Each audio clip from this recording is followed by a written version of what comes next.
What the hell that- There we go.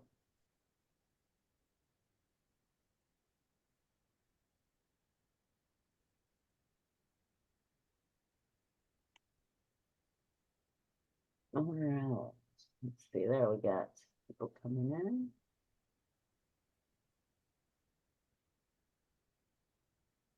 Jasna has joined.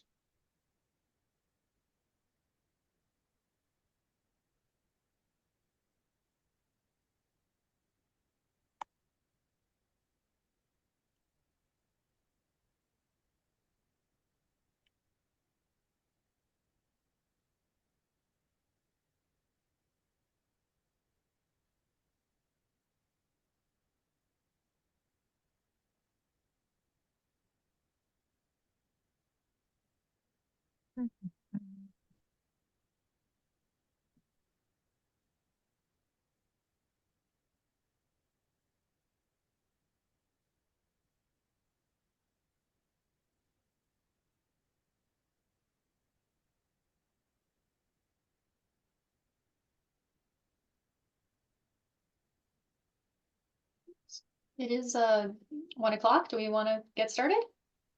I think Great. so. All right. Well, welcome everyone. This is Worms Eat Garbage, a lesson on vermicomposting.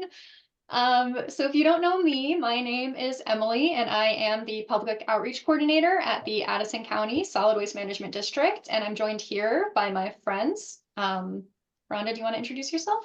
Yeah, so I'm Recycle Rhonda, or you can just call me Rhonda, it's fine as well. I am the school outreach coordinator for Chittenden Solid Waste District up here in Chittenden County. All right, and then Alex, do you want to introduce yourself? Sure. Hi, I'm Alex Lacey, or Big Al, and I work over at the Wyndham Solid Waste Management District in Brattleboro. Yeah. Great. So we want to thank everyone for coming out today. This is the first of 3 of our webinar series during our Earth Month EduSeries. So it is Earth Month, which is our favorite time of the year, where we like to talk about the environment, how to properly manage your waste, and you guys can get to learn something from us. So if you don't know what a solid waste district is, we handle a lot of the garbage. So if you are throwing it away, it might be something that we know about. So we are your local resource for all things recycling, compost, and trash. And today we are focusing on one of my favorite topics, vermicomposting. So let's get into it. First, I'm going to ask the audience, what is compost? What do you think compost is? And for this, there are 2 options. We are going to start up a poll or a quiz, but I'm also going to allow you all to talk in case you just want to call out answers.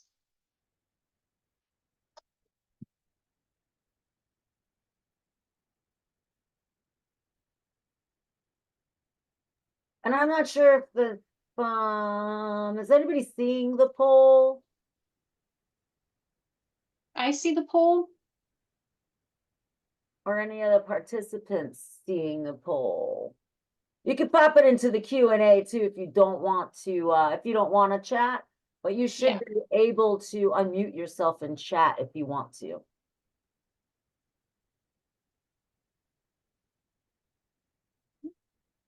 Oh, I see one person's participated. Okay. Okay. All right, so it's almost a minute to, all right. Yeah. All right, I'm gonna end the poll. Share results. Okay, I can't see any results. Oh, wait, whoa, I got, hang on, all right, so I got the results over here. I've never done the short answer thing, so. Okay. Woo, learning it together here, guys. Yeah. So it says recycling organics, and one person said broken down organic matter, ready to start over.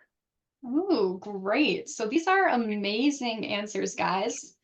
So I like to describe compost as managing the natural decomposition process of organic material. And you might be wondering, What does that mean?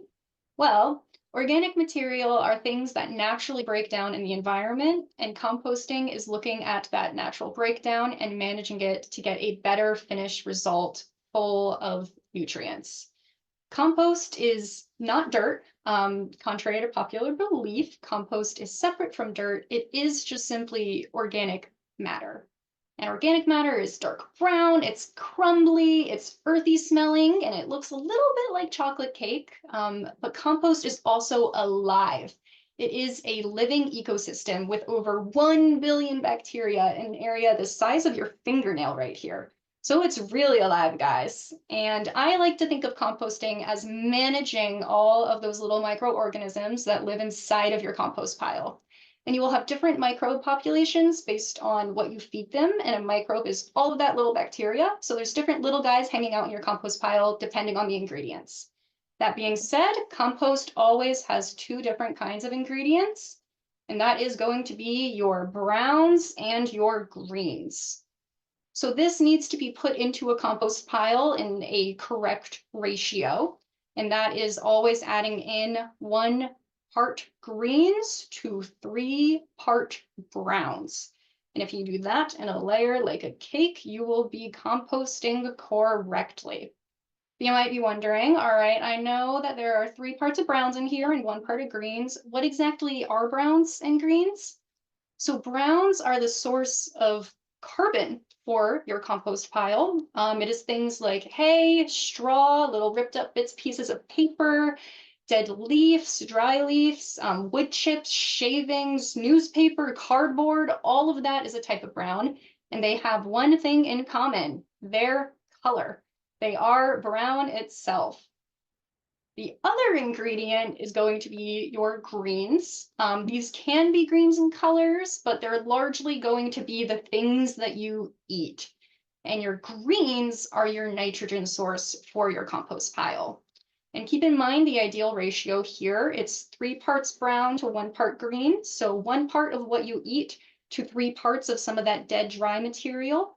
And that's really because we want a correct ratio of carbon to nitrogen in our pile. And that is how we manage that decomposition. We use the right ratio to get some nice finished compost. That being said, why do we compost? And this is going to be another fun poll. So you all are welcome to unmute yourself or use the poll function here. Why do you think we compost?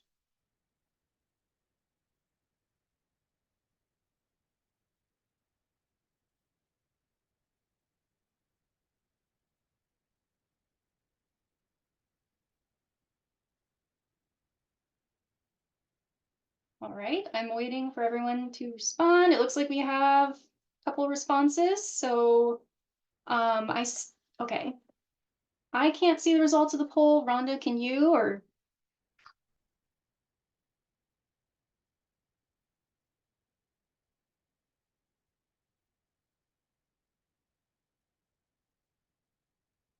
No, okay.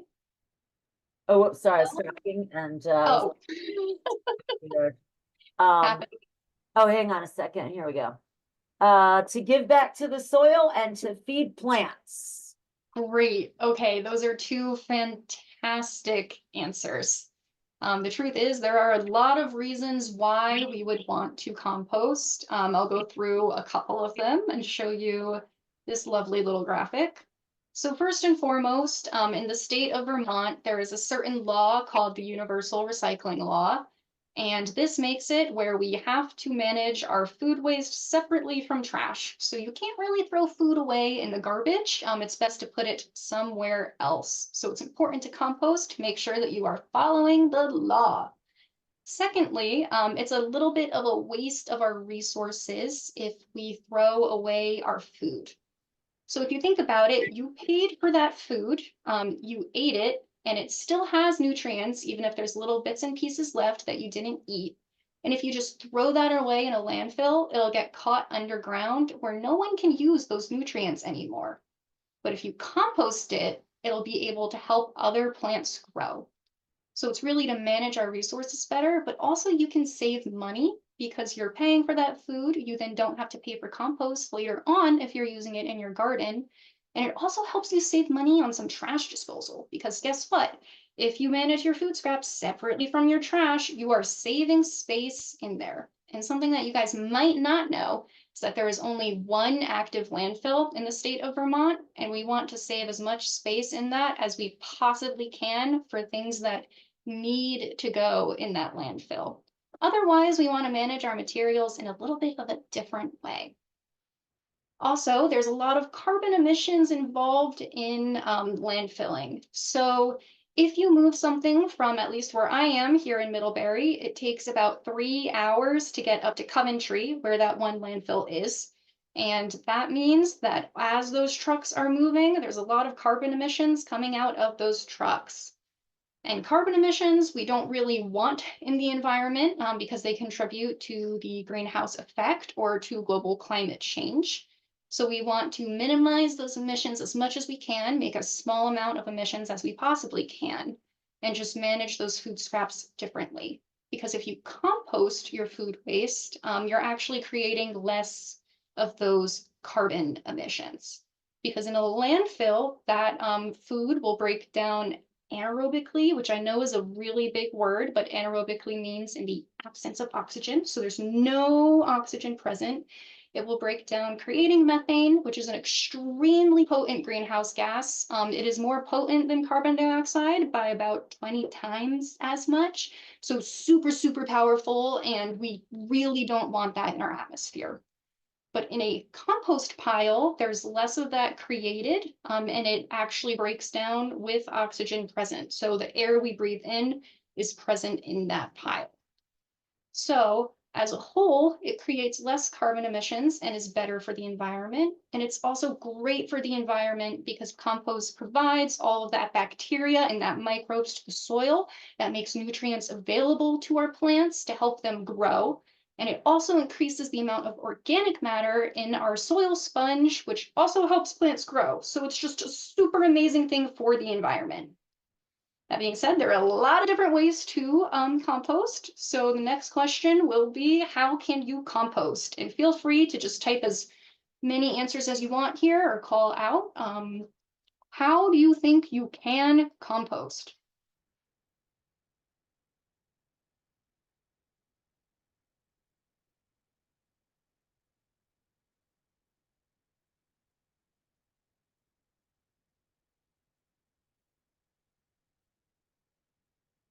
All right, and it's okay if you guys don't know because I'll go through one way later on, but let's see. Okay, we have one answer. Does anyone else want to take a guess? Two, all right.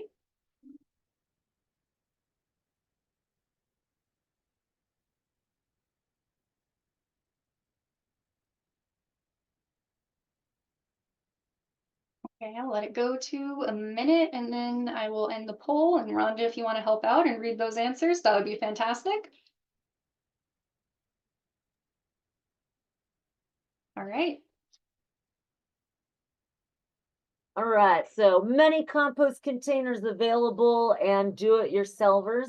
Also, just start a pile and go with it. Exactly. And another one is right now in a bucket that's picked up by Casilla. Fantastic. There we go. So that is actually perfect. So there are lots and lots of different types of compost, but I find that the three most common types, at least in my area, little neck of the woods, are vermicomposting, which we were talking about today, compost pickup, or just backyard composting. So vermicomposting is composting with worms. Compost pickup is just putting it in a bucket and having your garbage hauler come and collect that for you to bring it to a compost facility.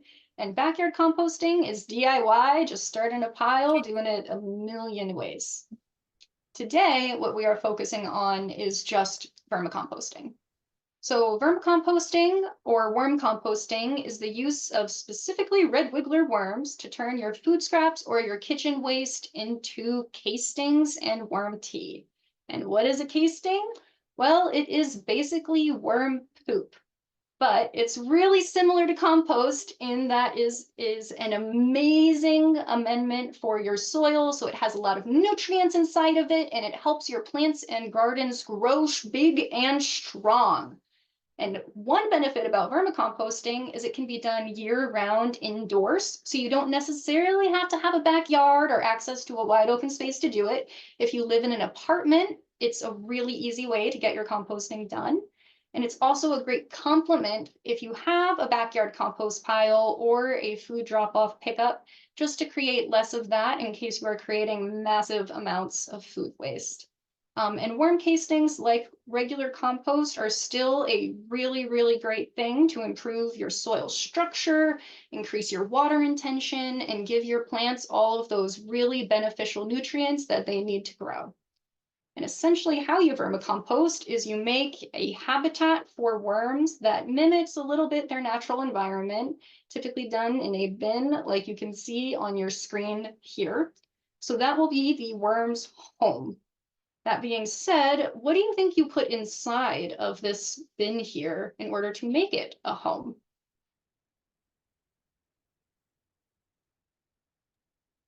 All right. Do you want the next poll, Emily? Yeah. The next poll, please, would be great. And it's okay to just guess anything you want here. What do you think makes up a worm's home? What are we putting inside of that bin in order to have those worms be happy and healthy and eat your food?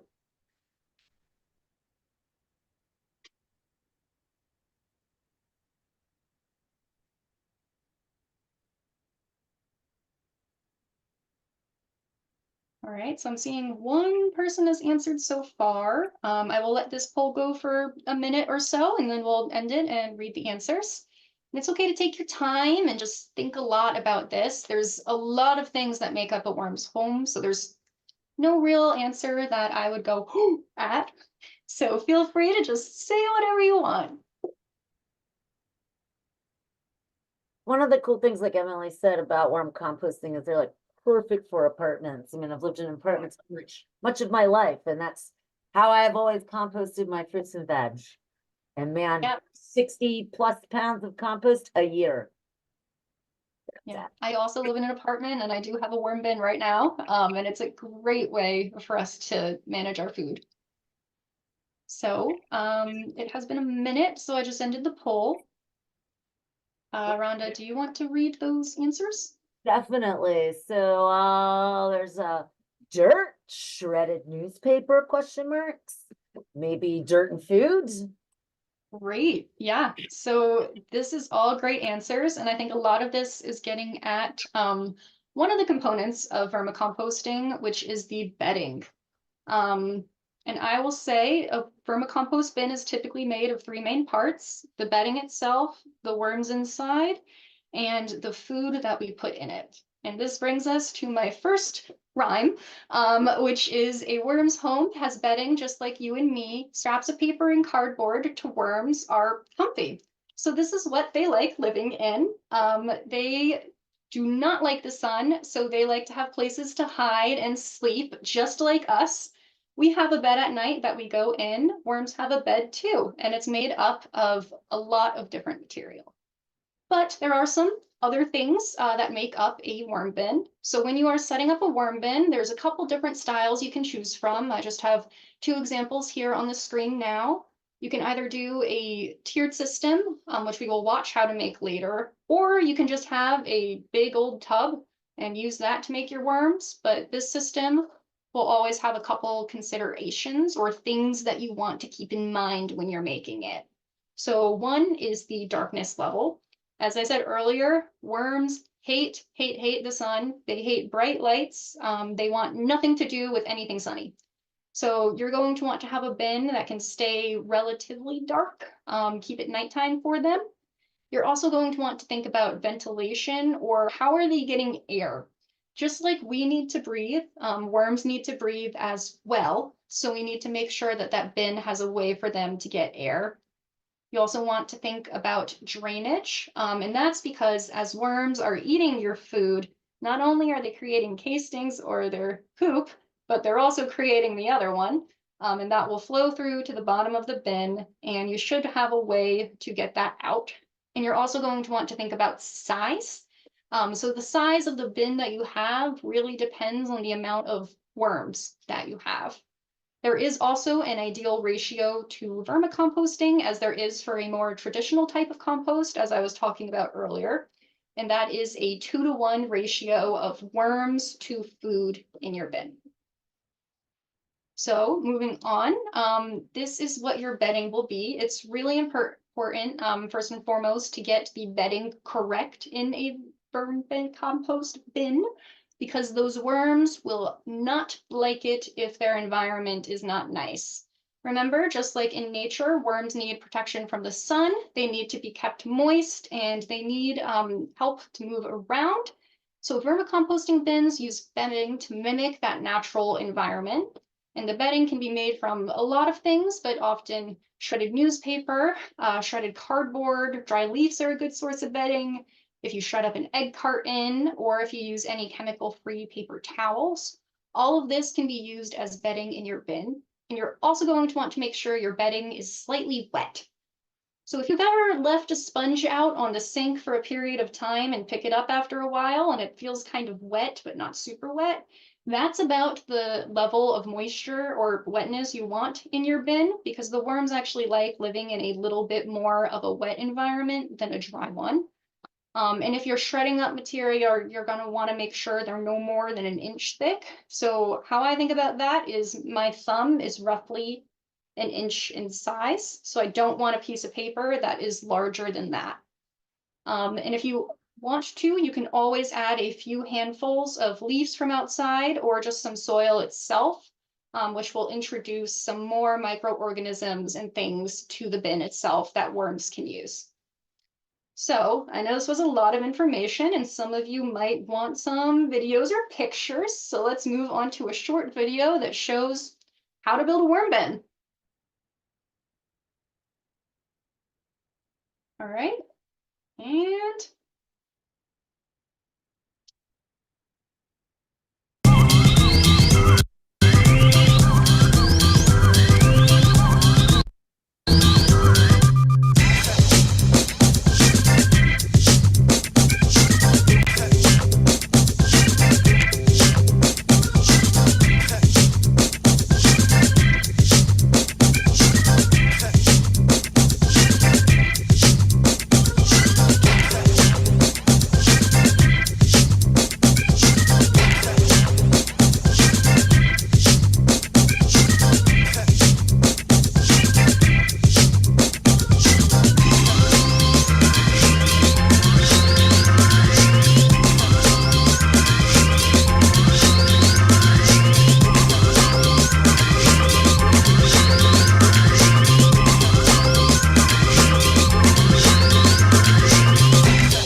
all right, so I hope you guys enjoyed that little video. It has a really catchy song to it, but it basically shows how to make a tiered system for a worm bin. And right here is another example of that system, just kind of broken out into its parts. So we'll always have a base, and that's where you catch the water coming out of your system. So not only as your food breaks down, basically it'll turn into water sometimes, and the worms will also make it. So that just catches all of that. And as you saw from the video, that can be used with a mixture of water to water your plants, because there's a lot of nutrients inside of that worm tea. And then the rest of the bin will be those layers. So this bin has 3 layers, and as you can see here, they're all in different portions of the process of vermicomposting. So that tray number 1 is the bin that you are adding to right now. So you can see here that the bedding is mainly shredded up newspaper in there, and the worms are currently eating and moving through that. And what they will create is something that looks kind of like tray 2 and tray 3. That is what castings look like. So they're also dark like compost. They are crumbly like compost. They can fall apart in your hand like compost, and they almost kind of look like coffee grounds if you've ever seen that. So that is what your castings look like, and that can be used for a lot of things. So I know we just focused a lot on the bedding, but one thing we haven't talked a lot about is what you add to that tray number 1. So the food that your worms eat. This brings us to my next rhyme, which is that in a worm bin, you'll find treats left by the humans. It's what worms like to eat. So red wiggler worms will eat a lot of our food that we don't want anymore, but they won't eat everything. It's also important to consider how much you're feeding your worms because, as you can imagine, they're a lot tinier than us, so we can't exactly eat as much as we can.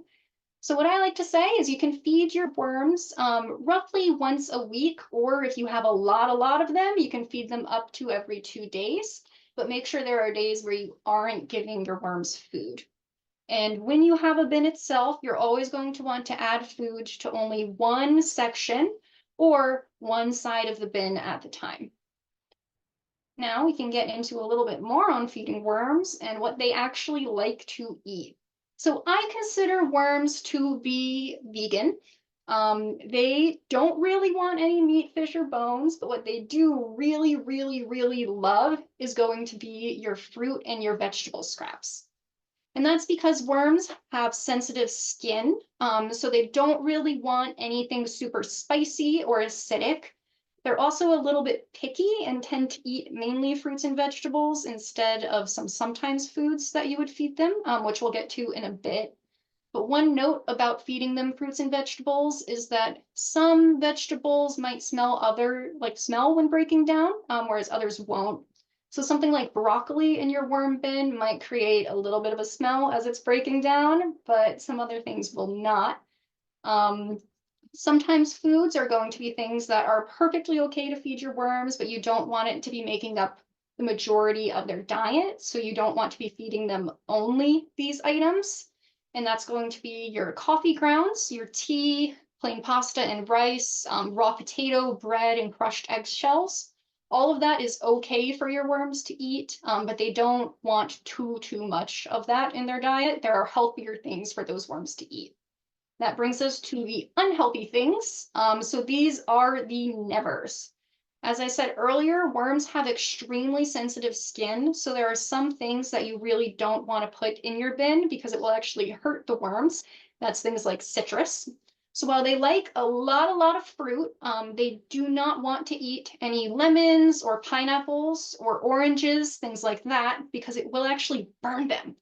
That's painful for a worm, so that's a never, as well as onions, garlic, leeks, fats, oils, vinegar, and spicy or pickled foods. That's also not really healthy for the worms to be eating. So that is what you do not want to be putting in your bin. And it's important to keep in mind the ingredients that you're feeding your worms, because again, remember, we are creating an environment for them.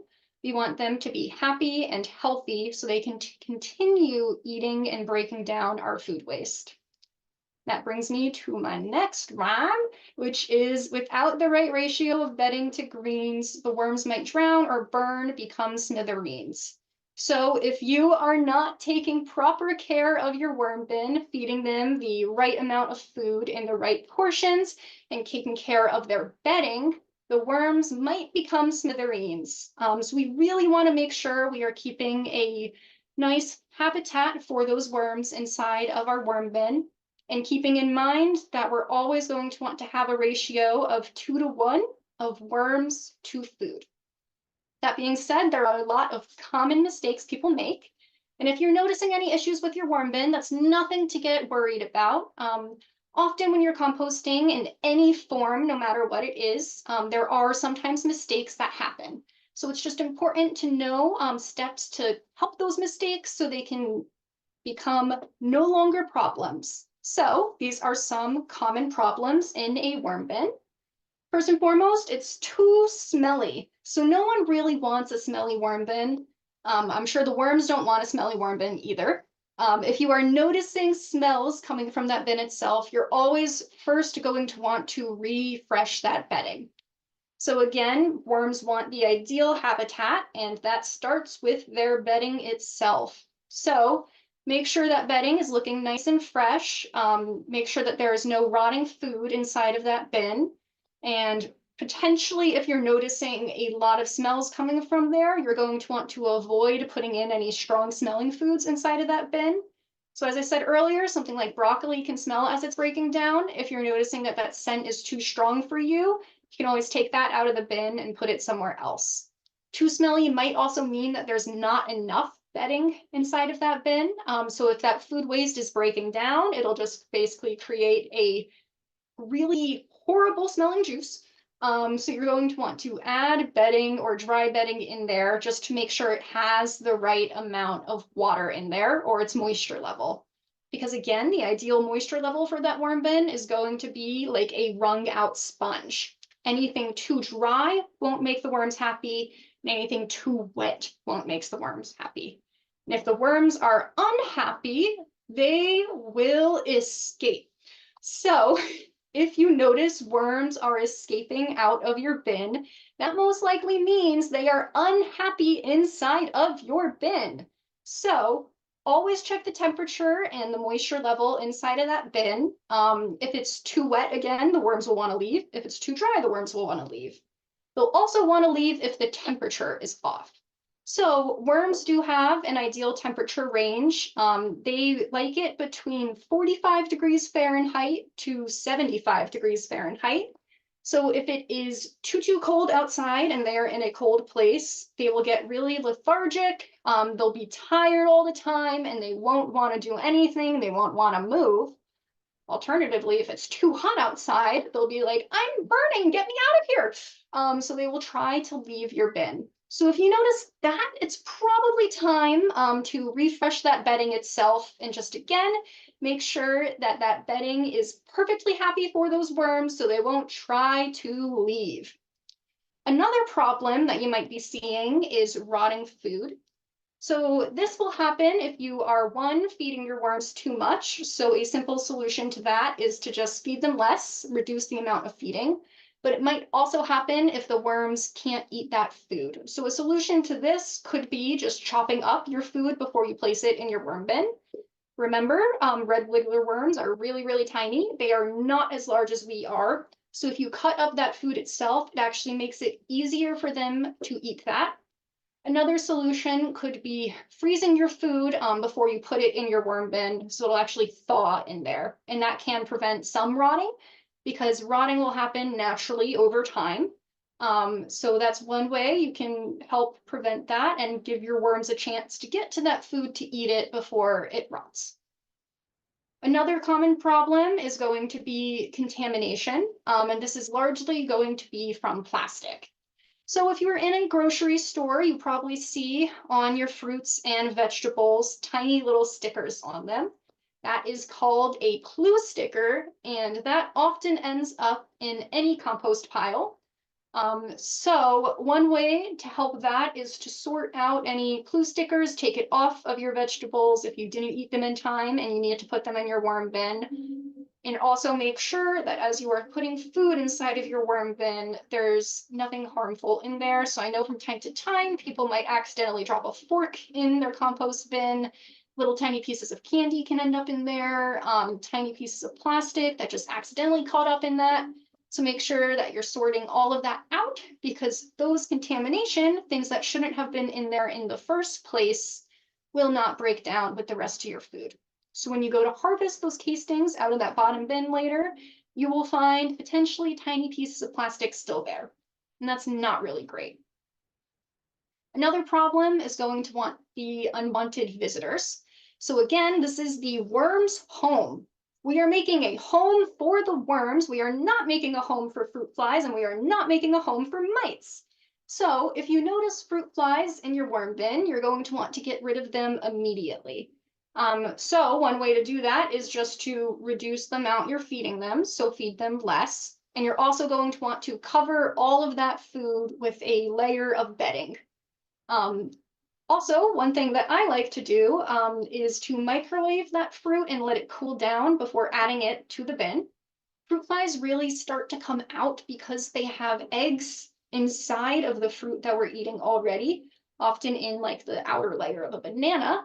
or even inside the fruit itself. And if you microwave that, that actually kills the larva or the eggs of those fruit flies, so they can't even hatch and become something new. So that's something to do if you have fruit flies. But really, first, you should just feed them less and make sure that you're refreshing that bedding. And then mites are also a common problem. And really what we're doing here is making sure that it's only going to be worms in your bin, not anything else that is taking over. Because again, this is a tiny little habitat. And if the mites take over, then there will be less worms. And we always want to make sure there's more worms than mites. So one thing that I've noticed, if there's little mites roaming around my bin, is that they love melon. So what I do is I chop up a watermelon, I put it in that bin, I wait for those mites to go, this is a really tasty treat, run over to it, bite onto it, and then I just take that melon out, wash it out and remove the mites, put it back in, and then rinse and repeat until there are no mites left inside of my bin. That is found to work. So again, we really only want worms to be the main microorganism in here, or tiny little critter moving around. There might be others from time to time, like roly-polies, or a couple mites is okay, but if you notice any other species becoming the main thing inside of that bin, you're going to want to manage that to make sure it is truly a worm bin. So moving on, I do have a special treat for you in my next slide, and this is basically what it looks like if you have a successful worm bin. So worms as a whole are super powerful, and let's see what they can do to a pumpkin.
So, as we saw from there, those worms absolutely ate that entire pumpkin just in roughly 60 days. So, if you have a healthy worm bin, you can find that your red wigglers will eat crazy things that you never thought they could eat. So, that being said, does anyone have any questions? Don't see any questions out there, but feel free to unmute yourself if you have any questions. And if not, then I think that we can, that was great. I know I learned a bunch of stuff. The microwaving, never thought of that to keep fruit flies down. Yeah. So that's good. Oh, where did you get the worms? Good question. Yeah, so I actually buy my worms online. And that's because I really want to make sure that I am getting red wigglers. So I look up online, red wiggler is the species that you want. Its scientific name is Icenia fetida. Anything other than that doesn't have as wide an appetite, so it won't eat everything that you put in the bin, but Icenia fetida or those red wiggler worms will eat most of anything. They have the widest appetite out of any of the worm species. So I just look up red wiggler worms online. I think I got them from Maymay's Worms the last time. and I got them in the mail, and the mailman was a little bit confused that I got a live shipment of worms, but you know, you have to do what you have to do. I've also heard sometimes bait shops have some red wigglers available. So if you have any local bait shops, you could go check to see if they have red wigglers. Also out there is like, so you can't use just regular garden worms, huh? No, you can't really use garden worms for this. So garden worms are going to be a different type of species that don't really eat any of what you want the worms to be eating. So really, really take those red wigglers. Garden worms may eat some food, but they won't, again, eat everything. So red wigglers are the way to go. All right, yeah, and there's another question about like what problems would other worms cause, so. They Yeah, won't eat everything, so you'll notice a lot of rotting food sitting in your worm bin. yeah, and these worms typically are like, they're surface dwellers and they're Mhm. kind of communal worms, whereas like the big fat night crawlers here Yeah, are definitely solo. yeah. And Night they live- crawlers will want to burrow. And night crawlers will in the wild burrow like 6 feet underground. So in a tiny little worm tower, they're not really going to be able to do their natural behavior. And again, what we want to do is mimic what they're doing naturally inside of that worm bin. Are these worms expensive? So it depends, I guess, on what you think expensive is. Um, I bought 5 pounds of worms the last time for about $50. So if you think that's worth it, that's about how much they cost. That's pretty good, because I've bought, the last time I had to buy worms, it was like 38 or 40 bucks a pound. Oh, wow. Okay. Yeah, so I mean Maybe that, it I mean, I depends can on the find seller. them often, because your worms, as long as you make them happy, they're gonna make more Oh, worms. yeah. They will Yeah. make babies. Yeah. Yeah. Um, let's see here. Another question is, 2 to 1 is the ratio, but is that worms to pounds of food or pounds of worms to pounds of food or something else? Pounds. Yeah, it is pounds of worms to pounds of food. Awesome. Great questions out there, guys. Are there easy alternatives to using plastic for the bin system? Um, yeah, there are, I think. As long as it's like an enclosed container, I think it can be made out of anything. Typically I do find that they are plastic containers though, probably because plastic is a pretty cheap material to make things out of. If anyone of you knows any worm bin system that's not made of plastic, please show. Yeah, a Ah, friend of mine makes them out of wood. nice. Yeah. Seen them made out of wood. Back here, I'm not sure if you can see it very well, but this is a bag. It's called the Urban Worm Bag. I'm not trying to sell its products or anything, but Steve's pretty awesome out of Philly. And that was that I brought from home. So I'm in my office now, but that is a pretty cool setup. So that's not plastic, it's pliable. You can harvest from the bottom. There's no Great. bin changing out, which I spent years doing that in my home system. So not cheap. I mean, it was like maybe a little over $100 for that. But for me, it was well worth it. The cost, because yeah, I mean, the frame is plastic, it's PVC, and metal, but the bag itself is, I mean, I want to say that it's canvas, but I'm not exactly sure the material it's made out of. But yeah, wood is another one. I wouldn't do metal because I think that would heat up a little too much. I think so. Yeah. I've never seen a metal vermicompost bin, but it's cool that there are cloth options and wood options. Yeah. Which of the 3 bins is the bedding in? Is it the middle or the second one? Good question. So all of them at one point in time did have bedding. As your worms move through, they will eat both the food and the bedding itself and turn it into those castings. So the castings are a mix of that food and that bedding. And I've always found too that when you have that like different like tray systems going on, the worms are gonna move to wherever the food is. Yeah, Oh, it's filling up with with worm compost, then you stick another layer on the top with just the food in it. They're gonna wiggle themselves way up into that food layer. And then that way it leaves that middle layer and the bottom layers all to compost. And you'll find your own rhythm. It took me a while to figure out how I wanted to rotate stuff around, but yeah. And I think that wraps up the questions, and we're like a minute out, so that was perfect. awesome. Well, thank you everyone for coming to our first in this series. Be sure to join us tomorrow, same time. Yeah. For a little recycle and write what goes in the blue bin, and I can't wait to take you on that journey. Woohoo. Looking forward to it. Thank you, Emily. I definitely learned a lot of new stuff for worm composting. I appreciate it. Yeah, no problem. I love worms. What can I say? All right, thanks guys, have a great day.